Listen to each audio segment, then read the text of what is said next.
Hi, my name is Dr. Larry Force, and I'm a professor of psychology at Mount St. Mary College. And myself and a colleague of mine and friend, Dr. Jeff Kahana, we run a Center on Aging and Disability Policy. Today, the focus is on Intersections, a program. Now, how did this happen? Well, you're going to meet another dear friend of mine, Jim Ball. Jim Ball and Dave Brinkerhoff. Probably about 5 or 6 years ago, we established a nonprofit called the National Organization of Adult Addictions and Recovery, NOAR. And it was really to be present for individuals in adulthood going through recovery, concerns about addictions, recovery, and mental health. From that, what we did was we based it upon a theory called the theory of dimensionality. Every theory needs a good practice component. From that theory developed, morphed, percolated to the surface, however you want to say it, this practice orientation called dimensional solution-based treatment. And from that, we launched a program called Intersections, a day program without walls. We have tested this. We know that we have something, and we wanted to be able to bring that something to you. You need not walk the recovery path in isolation. You need not walk it alone. Even in times of the situations that we're living in, the uncertainty of so many things, the one thing you can be certain of is that you don't have to walk the recovery path alone. With the use of technology, just like we're doing now, we're able to provide a presence, a connection, because it really is all about connections. So at this point, I'd like to introduce Jim Ball, and he will introduce our very, and I mean this from the heart, very special guest today. So Jim? Yeah, thanks, Larry. Jim Ball here. I'm the coordinator of peer services at Mental Health America, Dutchess County. I'm a person in long-term recovery. For those of you who don't know about what a peer is, I'm a peer. I'm a person with lived experience. I'm in long-term recovery from both substance and mental health. I deal with depression and anxiety. And over the last 25 years, day at a time, I've been able to walk the path of recovery. And a lot of that has been learning how to take care of myself better. Self-care has really been the pathway for me. And as Larry mentioned, Larry and I worked together to develop this Intersections program. And it's really about self-care. We have different modules surrounding meditation, nutrition, movement. Today with Ray, we're going to do some visions and goals. And I've had conversations with Ray before about this. Ray's a life coach. He's actually my life coach. I've worked with Ray for quite a while, a great guy. And we talk about lifestyle changes. You know, what are we going to do to replace the behaviors that held me back and were not allowing me to focus on taking care of myself and recovery. As we learn how to take care of ourselves, that is a pathway to recovery. We become empowered, and we know empowered people can recover. Whether we're coming from a cultural, from poverty, disability, all kinds of trauma, that the Intersections program takes into account some of these practices. And what we try to do is bring you facilitators that can, that also walk the pathway with us, that we can relate to, and that can, hopefully we can connect with. As Larry mentioned, it's all about connections. And I'm sure you guys are going to really enjoy connecting with Ray. So without further ado, I'll bring Ray. Ray, you can just go ahead and do your thing, man. Thank you so much. Larry and Jim, being involved in your program and what you do, and, meeting you several years ago and working on this Intersections project has just been an honor and a privilege. And so I really thank you for having me. This is such a great opportunity, just not only for me, but just as us in the community. So what I mean by community is I'm a person in long-term recovery. So that means I've been in recovery for mental health and substance use for 11 years now. So it's been a great journey for me. It's been a lot of reflection, a lot of understanding, a lot of misunderstandings, a lot of good steps and bad steps, and all steps in between. So it's brought me to this place of really wanting to be of service. And like you said, Larry, not to do this alone. There is absolutely no way I would be where I am if I tried to do this alone. So there's been a team of people that I've reached out to make sure that I can be where I can be today. So I started my journey as far as in peer services back in 2012. I was in the music industry, I was in real estate, and then I went into the human services arena in 2012. And it opened my world up to really how many people are struggling and suffering. So again, not feeling alone, I started to realize, wow, there's a huge community out here. And so, coming from the Bronx, and, I'm always a Bronx boy, so I always got to shout that out. But, and moving upstate and seeing this other world of recovery and peer services has just been a blessing and an honor for me to be a part of. And so, I worked for a nonprofit organization for several years. And, they were just great, of me learning what it's like to be in a position of stress and of crisis, and getting out of that and finding ways to step into your purpose and your meaning and what it means to actually live a life of recovery. And that led me to wanting to get into life coaching and being a recovery coach, both with mental health and substance use. So that journey started around 2015, when I just really got engulfed in saying, wow, I feel like this is the reason why I'm here.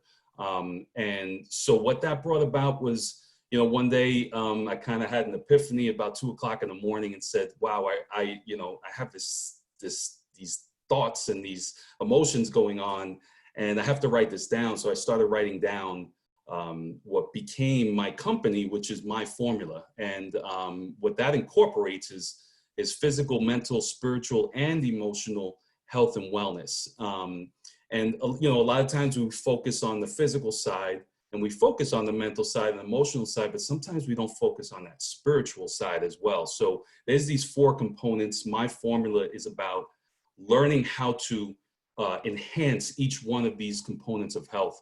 And so I've done that for myself. That's the work that I've done. And I practice it every day. Some days are better than others, just like everyone else. But, I know that it's my practice and it becomes my formula. And whenever I'm trying to coach people, I help them to create their My Formula. And so today's exercise, what I had brought to Larry and Jim, and what we've done in the different places is to learn what it is about ourselves, where are our strengths, our weaknesses, our opportunities and threats. This is a business model, a business tool that I've used and I've learned back in the day. And I've seen how that can help people to understand themselves and to see what it is about them that they can, settle with, accept, and work on, but then also see what's outside and what's happening around them in their environment. So in terms of strengths, sometimes I know for me, when I started my recovery path, I had a really difficult time understanding what my strengths were, because all that I was involved in was everything I was doing wrong, everything that was falling apart. Things were just not working. I'm in this, environment. I'm going to therapy. I'm in these groups, and I don't really feel comfortable. I don't know what's going on. So I couldn't find those strengths within me. But when you start with a foundation of learning what your strengths are, what is it that you do well? What are the things that you do well? We all do something well, but sometimes when we're in that, early part of recovery, we just may not know what that is, and so jotting down, what are some of the things that I do well, or what are some of the things about me that is good? Am I a good person? Am I kind? Am I empathetic? Am I, do I do things for others? Do I, exercise well, or do I, calculate well, or do I communicate well? Whatever it could be, there could be something that you do well, or that you might have a talent. You may be a musician. You may be, you may draw. You may do things, like arts and crafts or something like that. And to jot that down, put that down, start writing down what some of your strengths are. And a lot of times when I do work with people in this capacity, that list can be very short, especially at the beginning, because a lot of times we don't see those strengths in ourselves, especially when we're struggling and trying to get into recovery. And then what are the things you're proud of yourself? There has to be one thing that you like about yourself. There has to be one thing about yourself that you are proud of, because you exist. You're here. You're actually, made it to this point. You're alive, you're breathing. And, what kind of things can you be proud of? So I always encourage people to start to write that down first, see where those strengths are. And next to that are weaknesses, so we all have weaknesses. And, I've come to the point of understanding that some of my weaknesses, I don't want to develop.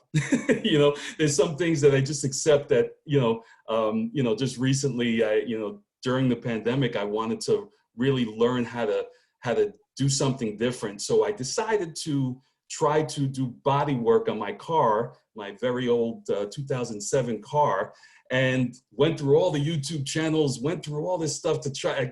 I bought some of the, equipment, and I realized that it was the most frustrating thing I ever had to do in my life. I got to a certain point, and even at the end, to try to blend the colors and stuff like that, it looked horrendous. It looked horrible. And I did all the effort I could to do to make that happen. But I realized I'm really not good with my hands when it comes to body work and things like that. It's just not a strength of mine. So I decided, yeah, let me go to somebody that can get this fixed. So I actually accepted that. And, it kind of enlightened me to the point that, yeah, I tried something, but I'm not good at this, and I don't want to do this. And I want to do something else. I want to use my time for something else. So I realized that was a weakness that I really don't want to develop. I don't want to be a body work person. It's not something that excites me. But, I tried it, you know what I mean? And that's the thing in recovery. It's like, trying things. All right, that's not really what I want to do. Maybe I want to do some other things. So now I'm trying to learn how to fly. I'm trying to do a flight simulator and learning how to fly. It's something I want to do. So sometimes when we see our weaknesses, sometimes we want to say, oh, I want to fix all our weaknesses. I want to try to fix this and fix that. And it's good to want to go into that place and try to, maybe I'm avoiding something that I really need to go into. And that's good. Sometimes you want to push yourself to that. But then it's also good to start to learn, maybe I don't need to develop this part of me. And that's okay. And that's a part of acceptance. That's a part of really knowing who you are, really developing the parts of you that you really want to explore and expand. And then, maybe there are some weaknesses out there that I'm not paying attention to, that others may be seeing in me, that I might have to use my 2 ears for. Maybe there's something in there. Maybe there's some impulses that I have that I need to work on. Because I know for me, I was diagnosed with what they call cyclothymia, which is a minor form of bipolar disorder. So I used to have my impulses just go really high, really quick. So I would go from 1 to 10 in T-3 seconds, and then it would be an explosion of things, of just emotions and then behavior that aligned with those emotions that I needed to really look at. And, I was grateful that my wife was the one that pointed that out when we went to couples therapy. And I was really angry at that time because I felt attacked. I felt like somebody was, you guys, the therapist and my wife were attacking me. That's the protection mode of who I thought I was at that time. But I needed to pay attention. So it took me a few weeks to realize, okay, wait, I do go from 1 to 10 really quickly. That's an impulse of my emotions that are happening that I need to work on. And it took me, honestly, a few years to work on that, to be like, okay, let me take some deep breaths. And, you know, just like Intersections has with the meditation and the mindfulness, I really practice mindfulness and meditation, and I do that every day to understand how to regulate my emotions, to my thoughts, to my behaviors, and how that frequency goes, and how fast or how slow that goes. And that has really helped me. So I paid attention to that. That was a weakness of mine that I needed to work on. So what are some weaknesses that you may be, you know, experiencing that you may have to pay attention to? Some that you may have to just let go and say, okay, you know what, I want to work more on my strengths and leave that, whatever weakness it is, and some talent that I think I want to do, but I really don't want to get involved in. And then, you know, what are those things you need to face up to? You know, what's kind of the place where you need to go to work on a certain weakness. So, you know, jotting your weaknesses down and seeing what those are. So with the strengths, you have these weaknesses. So those are the two kind of categories to start off with, right? And to see what it is between the two that you either want to work on, you want to acknowledge, you want to identify, and then what you want to let go of. And so, you know, and then the next step with that would be what we call opportunities. You know, what opportunities are out there for you? You know, especially during recovery and during the time that you're going through this process. You know, you may not see too many opportunities, but the fact that you're in recovery and you're at a place where people are there to help you, that's a huge opportunity for you. It's some place that you can go to start, or even if you've been there a few times, you know, you could start again. What's great about us waking up in the morning is that we can start again. And, you know, Larry had a great picture when we just started this Zoom meeting that maybe some of you may not have seen, but it was a sunrise. And it was a beautiful sunrise picture that he has for his screenshot. And what's great about that is that the sun will rise. You know, tomorrow there could be another opportunity. Today could suck. Today could just not be that day, but tomorrow can be, you know, or later on today can be. And visualizing what your opportunity is something that you can start to jot down. Writing down what is a potential opportunity for you, when you do write it down, it can exist. And once it exists in your mind, and it might exist on paper, it could potentially exist in your actions, in what you're doing. So if you're feeling it, you're thinking it, you're writing it down, it can actually become an opportunity. And, you know, sometimes those opportunities may come with struggle. And a lot of times when we go and try to achieve opportunities, they should be with some struggle, because it's something that you want to overcome. But some opportunities may just be nice and easy, and they come and they go, and that's a great thing. So also, what strengths of yours could turn into opportunities, right? So if you do have a strength, let's say it is that you play music. You know, I used to be in the music business, so I love music. So what, you know, maybe there's some music that you can do and you can perform for people, even if it's not for a paid gig or anything like that, but you can just have that opportunity to just share your talent. Maybe you can share your paintings. Maybe you could share your cooking. Maybe you're a good cook, or you prepare meals, or whatever the case is. You can have a ton of things that you can possibly do. So maybe how can you turn that into an opportunity? And what's happening around you? You know, pay attention to the people, places, and things that you're around that may be unfamiliar to you. You know, and you know, we always talk in recovery, people, places, and things is the number one thing, and the three things that are so important. So you are the average of what you surround yourself with. So if you're surrounding yourself with opportunities and people that are pushing forward toward opportunities that are positive, you know, pay attention to that. Maybe, you know, take a moment and have a conversation that you may not have had before. Maybe it was an uncomfortable, you know, feeling for you to have this conversation with somebody you may not be comfortable with, because that person's on some other frequency or some other path that you're not familiar with, you know, because a lot of times when we're using and we're in that state, you know, we could be surrounding ourselves with people that are familiar to us, that are negative, that are pushing us down. So going and having that conversation with somebody wow, that person, you know, they got their stuff together. Maybe I should have a conversation with them. Even if it's for 2 seconds, just, you know, push yourself to that opportunity that may be there and see what happens, you know. But jotting those opportunities down and just writing those things down to start with that is a good way to just step into your next level and your next frequency, I would always say. And then the other thing are threats. You know, there are threats around us. You know, sometimes it could be the people, places, and things around us that are threats. You know, the environment you're in, the connections you have that just continually push down on threatening your recovery, threatening your purpose in life, threatening where you need to move forward in. And so, you know, paying attention to what those threats are and jotting that down can be so helpful. But they can also be threats inside of us, right? So our emotions could be a threat.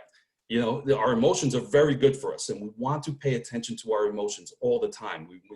It's there for us to, you know, fight, flight, or freeze, right? It's there. Our emotions are telling us something, but they can also be a threat between the communication we have between our emotions and our thoughts and our behaviors. So we want to pay attention to that. I knew that that was a threat of mine for my emotions and my impulses, which also led to me, you know, using, because I couldn't regulate myself in terms of how I was feeling and thinking. So I would then go, and those threats around me would be, oh, I can go to this place and go get drunk and go get high and do this and that. That's where I went to. So that pattern became a threat to me. So what I chose to do was to recognize that, you know, these are the weaknesses that I have. And so I need to eliminate these threats by working more so on my strengths. So I decided to really, really empower my own strengths. So that's where my formula is, what it really is about in empowering and cultivating my strengths. So I keep encouraging my strengths every day, which then just adversely, you know, my weaknesses just start to go down, which is so great, you know. And then I start to recognize that my weaknesses, what are they? I've identified them. Some of them I need to pay attention to, and some of them I can let go. And that's definitely, you know, part of the mindfulness and meditation part of Intersections is so helpful. Of things will come, but things will go, and that's what's so beautiful about that. And so, you know, that's the kind of ballpark as far as the exercises and my formula and a little bit of my story. So I hope that was helpful. Can I say this to you? Beyond helpful. I mean, not only is it a powerful message, but it's a powerful lived message. And the fact is that here you are connecting, engaging, interacting with somebody who may be just coming onto this path. So the fact is that, yeah, it is all about connections. You don't have to do this alone. But now you come to the table with a voice and an advocacy that says, hey, look, I have a program that not only do I think works, I know works, not only with others, but it works with myself.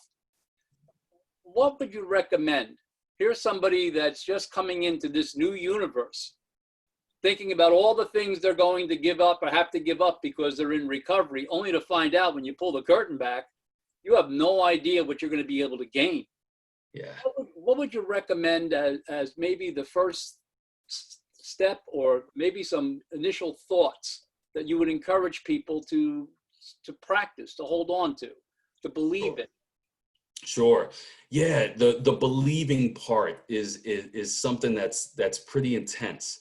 You know, I always encourage people to start with their physical health. You know, a lot of times it could, because it's a simple pathway. A lot of people, you know, want to, you know, feel better, work out, have good nutrition. I know that's part of the Intersections program, which, you know, I'm a big proponent of. But I tend to have people try to move, right? You know, move a muscle, change a thought. I think that's one of the great ways to do things. So if you can walk, or if you can stretch, or if you can just pay attention to some movement, you know, what I do in some of the, you know, in-person programs is just, you know, start to move your shoulders, just start to move. What that does is, you know, and physiology wise, it's just starting to move things. So you're getting some serotonin, you're getting some adrenal glands going, you're getting, because movement really helps to then start that pathway to the mind. And then from the movement of the body, into the mind, the mindfulness is just paying attention to where you are, right? So if it's a point where you're thinking ahead or you're thinking behind, thinking of yesterday or thinking of tomorrow, what I tend to encourage people to do is at times just look at your feet. Where are you right now?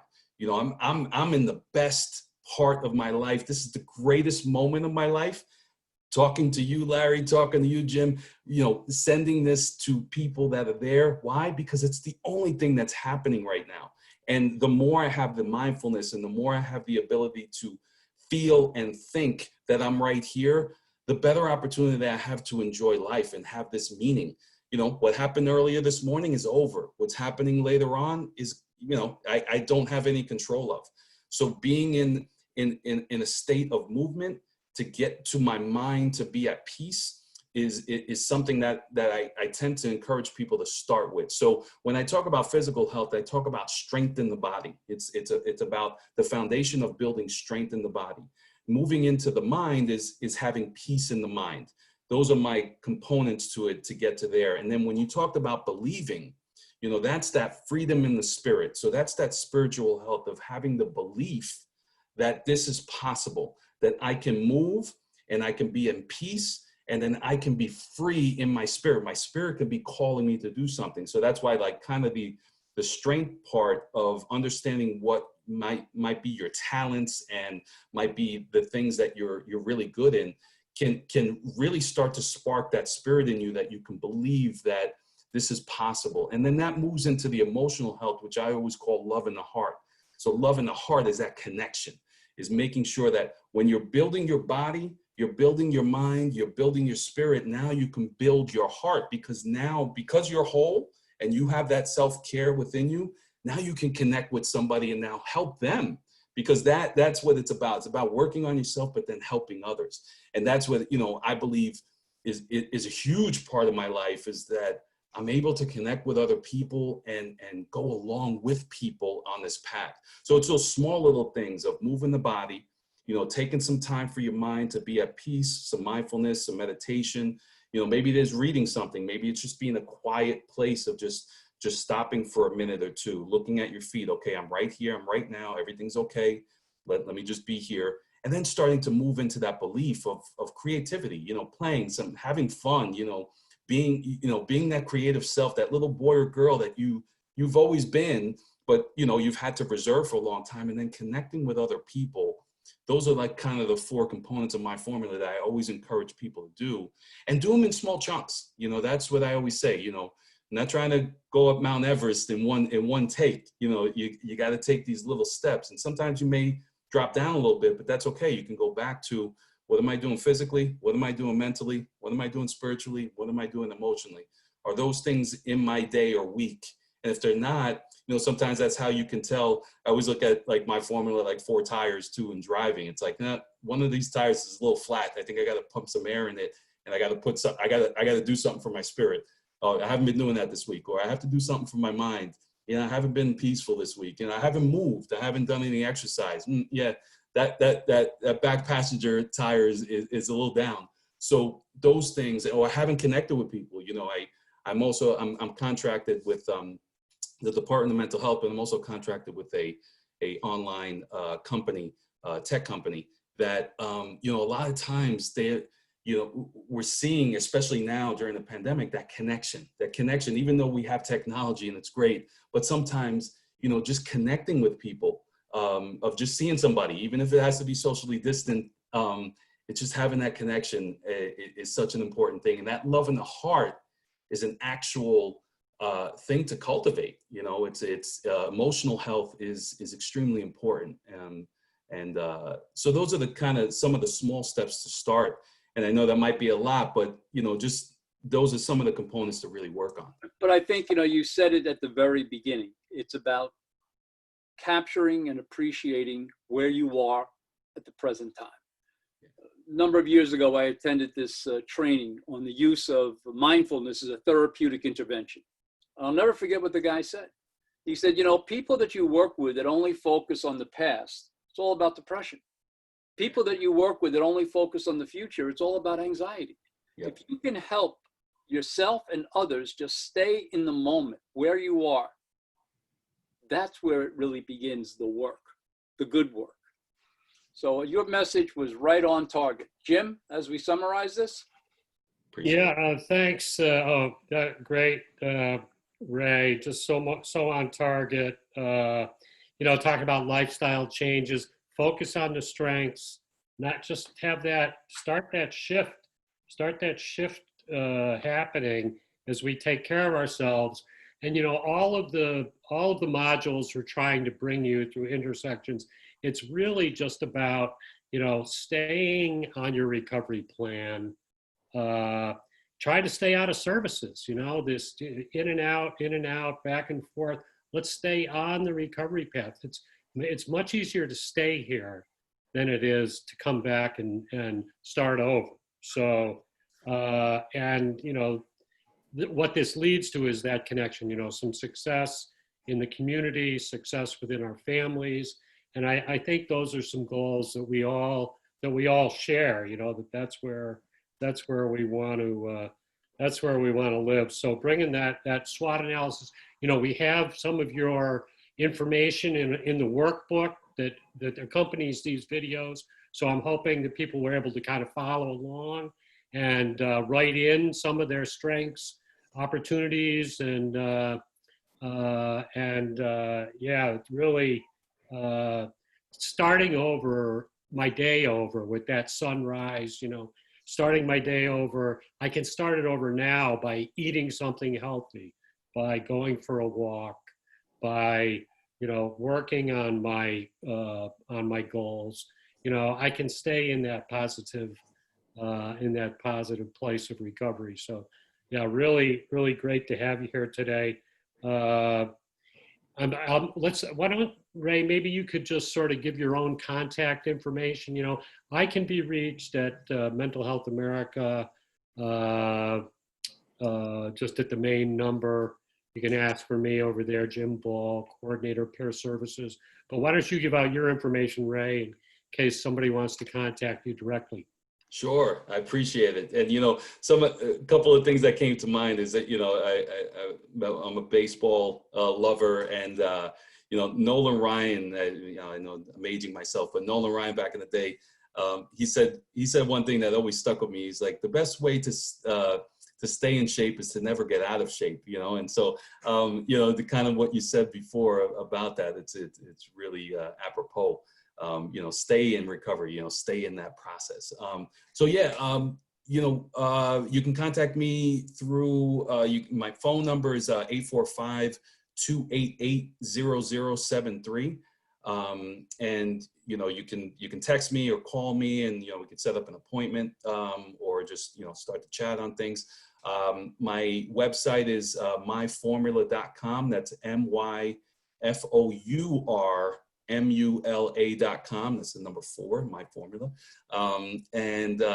Have all my links to all my social media stuff on there, and there's a contact information there too, that that if you wanted to through there, you can definitely set it up, and I'll be in contact with you. And I do have a podcast that I'm on hiatus right now just because I'm a little too busy, but you can check that out. It's My Formula Way with Coach Ray, and that's on YouTube, but I have the links on my website. But again, thank you so much for having me. It's been an honor and a privilege working with you guys. I look forward to more developments and more things that we're going to do together. And for the people out there, just keep taking those steps forward.